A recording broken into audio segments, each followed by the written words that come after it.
بابل کے شہر میں ایک ایسا واقعہ آیا جس نے انسانی تاریخ میں جادو کی شروعات کی نشاندہی کی، یا کم از کم قرآن ایسی روایت دیتا ہے۔ دو نام ہاروت اور ماروت جن کا ذکر اللہ نے کیا، مگر حقیقت کیا ہے؟ قرآن کہتا ہے مفہوم یہ ہے کہ بابل میں ہاروت اور ماروت پر کچھ نازل کیا گیا۔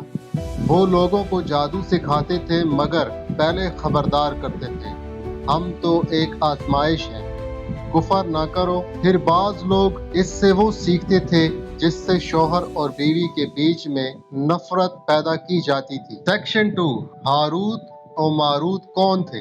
روایات کے مطابق ہاروت و ماروت کو فرشتوں کے طور پر بیان کیا گیا ہے جو اللہ کی طرف سے ایک آزمائش کے لیے بھیجے گئے۔ انہوں نے لوگوں کو واضح کر دیا کہ وہ فتنہ ہے، یعنی آزمائش، مگر بعض لوگ پھر بھی جادو سیکھ گئے۔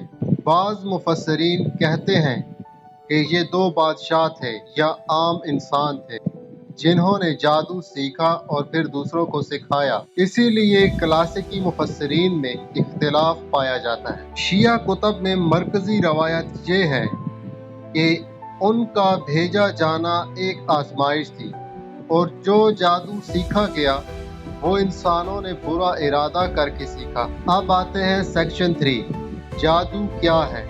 اقسام، طریقہ کار اور اثرات۔ شریعت میں جادو، سحر وہ معاملات جن میں باطل، غیر فطری طریقوں، منتر، کلمے یا جنی مداخلت کے ذریعے حقیقت بدلنے کی کوشش کرتے ہیں، یہ اکثر نافرمان الہی اور شیطانی تعلیم سے کرتے ہیں۔ نمبر 1، روحانی دیوی مداخلتی جادو، جن یا روحانی مخلوقات کی مدد سے کام کروانا۔ لفظی منتر والا جادو، مخصوص الفاظ، حروف یا دعا نما کلمات، منتر جو اثر ڈالتے ہیں۔ اشیاء جادوئی، لکھے ہوئے الفاظ یا چیزیں جو اثر ڈالنے کے لیے پہنی یا رکھی جاتی ہیں۔ سماجی نفسیاتی جادو، لوگوں کے عقائد و خدشات کو استعمال کر کے غلط اثر ڈالنا، آج کل سائیکالوجیکل مینیپولیشن جسے کہتے ہیں۔ روایات میں تفصیل مختلف ہے۔ جادو کیسے کام کرتا ہے؟ فقہی و روایتی وضاحت۔ بنیادی اصول: کوئی بھی قوت اللہ کی اجازت کے بغیر مستقل طور پر حرکت نہیں کر سکتی۔ جادو بھی اس عالم امتحان میں آتا ہے۔ قرآن واضح کرتا ہے کہ جادو کسی کی اجازت کے بغیر نقصان نہیں پہنچا سکتا، یعنی آخر کار ہر چیز اللہ کی مشیت کے تابع ہے۔ شیطان و شیاطین یا جن جو انسان سے مختلف مخلوق ہیں، بعض حالات میں انسان خود طریقہ سیکھ کر استعمال کرتا ہے۔ الفاظ و کلمات، مخصوص ترکیبی یا منتر جنہیں بول کر یا لکھ کر استعمال کیا جاتا ہے۔ تکھے پانی، لبادہ وغیرہ جو خاص عمل کے ذریعے اثر ڈالتی ہیں۔ متاثرہ شخص کا ایمان، خوف جادو کا اثر بڑھاتا یا کم کرتا ہے، یعنی ایمان اور حفاظت کے ذریعے نقصان روکا جا سکتا ہے۔ جادو کے نقصانات کیا ہیں؟ جادو کے مادی اور روحانی اثرات: میاں بیوی کے تعلقات میں پھوٹ ڈالنا، جسمانی بیماریاں، ذہنی الجھن، نیند کی خرابی، امراض قلبی، معاشرتی زوال۔ روایات میں یہی چیزیں آتی ہیں۔ ہاروت و ماروت کا تاریخی پس منظر: قرآنی آیت واضح طور پر بابل کا ذکر کرتی ہے، اسی لیے روایات میں واقعہ کو بابل کے زمانے سے منسلک کیا گیا۔ کب؟ قرآن براہ راست عرصہ زمانی نہیں بتاتا۔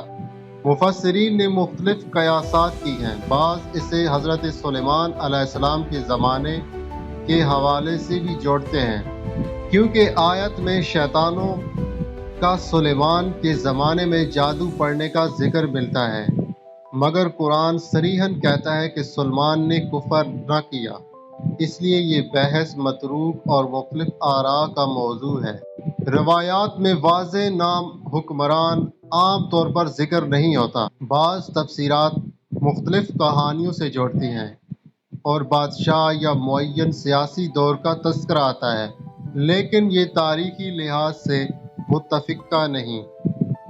قرآنی آیت براہ راست کسی نبی کا نام اس واقعے کے ساتھ نہیں جوڑتی۔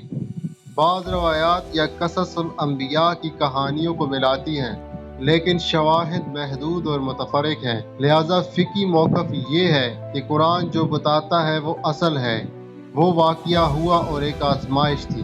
بیشتر تفصیلات کے بعد کی روایات۔